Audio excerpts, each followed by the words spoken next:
بسم اللہ الرحمن الرحیم۔ معزز ناظرین، السلام علیکم۔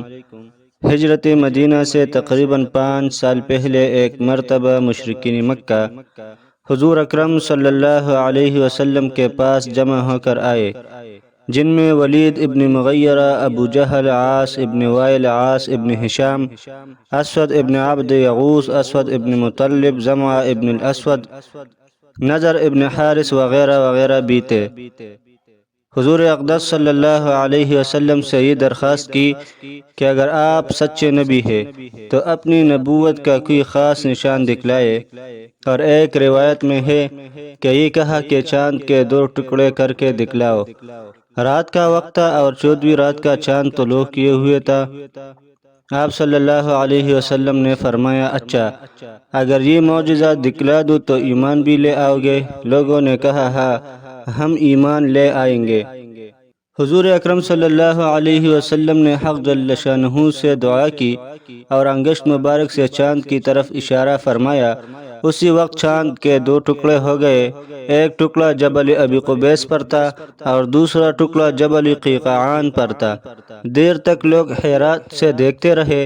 حیرت کا یہ عالم تھا کہ اپنی آنکھوں کو کپڑے سے پونچھتے تھے اور چاند کی طرف دیکھتے تھے، صاف 2 ٹکڑے نظر آتے تھے، اور حضور اقدس صلی اللہ علیہ وسلم اس وقت یہ فرما رہے تھے، اے لوگو گواہ رہو، اے لوگو گواہ رہو۔ عصر اور مغرب کے درمیان جتنا وقت ہوتا ہے، اتنی دیر چاند اسی طرح رہا، اور اس کے بعد پھر ویسا ہی ہو گیا۔